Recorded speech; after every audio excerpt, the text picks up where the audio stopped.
Assalamu alaikum Junior 3. I hope you all are doing well. Dear students, we are doing our first topic of our second term, which is houses of all kinds, means har exam ke ghar. In our last week class, we have seen the introduction and first question of this topic.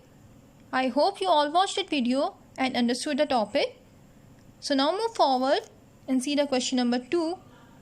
But before starting it class, let me tell you the most important thing that कि हमने जितने भी questions किए थे, जितने topics हम लोगों ने इंट्रोडक्शन में डिस्कस किए थे, आपकी सारी एक्सरसाइजेस उसी में से होंगी और आप लोगों ने सारी एक्सरसाइजेस सारे क्वेश्चंस अपने नोट्स जो कि आपने स्कूल से कलेक्ट किए अपनी जुलाई असाइनमेंट उसमें से करने हैं और इन वीडियोस को देखने के बाद उन क्वेश्चंस को आपने याद करना है ताकि आपकी पेपर की तैयारी आपके साथ साथ होती रहे.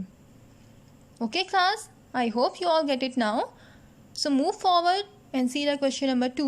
Match the correct answers. In this question, you will match the words with their right one, the right hints in the right column. So let's start the first word, which is igloos. Do you remember class, what are igloos? See this picture on the right side. This picture is of igloo यानी ऐसे घर जिन्हें बर्फ़ से बनाया जाता है और ये वो लोग बनाते हैं जो कि उन इलाकों में रहते हैं जहाँ पे बहुत ज़्यादा बर्फ़ पड़ती है. So see the words in the right column and guess the right answer of this word. Yes, the right answer of igloos is snow. Means igloos किससे बनते हैं? बर्फ़ से. So we will match the word igloos with its right word, which is snow. Second word is tents. See the picture of tents. Tents are the houses which are used by people who move from places to place. यानी ऐसे घर जो कि वो लोग use करते हैं जिन्होंने बार बार सफ़र करना होता है और एक जगह से दूसरी जगह जाना होता है, तो वो अपने साथ ये टेंट्स रखते हैं ताकि ईज़िली वो जब किसी दूसरी जगह जाते हैं तो वहाँ पे रह सकें. और ये वो घर होते हैं जो कि वक्ती तौर पे इस्तेमाल किए जाते हैं. That's why tents are also called temporary houses. So what will be the answer of tents? It's temporary houses. Temporary houses means आर्जी घर जो कि वक्ती तौर के लिए बनाए जाते हैं. The third word is cooking, means खाना पकाना. So students, हम cooking कहाँ पे करते हैं? किचन में. So what will be the answer of cooking? It's kitchen. The next word is sloping roofs.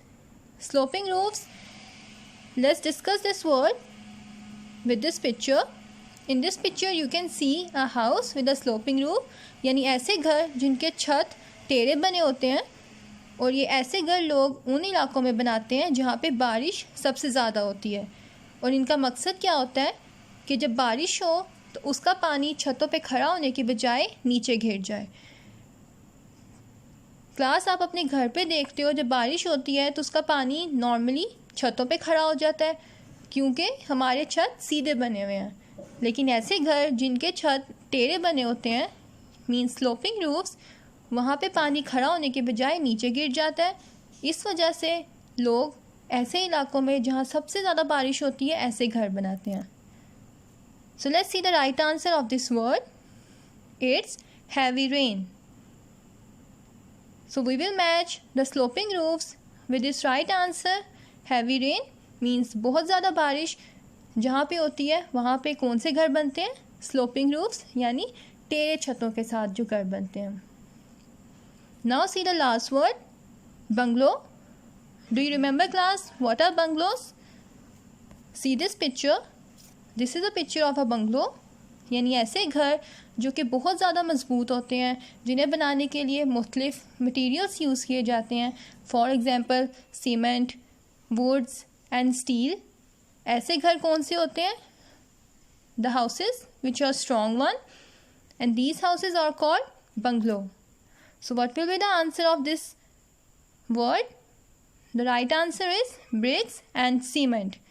So we will match the bungalow with bricks and cement. Okay class, this question is complete now. I hope you all get it. So what you need to do is to learn this question from your notes after watching this video. और इसको याद करने के बाद आप लोगों ने इसका टेस्ट अपनी मामा को देना है. Okay class? So learn all the questions, your MCQs, your matchstick column properly from your notes. We will see the next question in our next lecture. Allah Hafiz. Take care of yourself.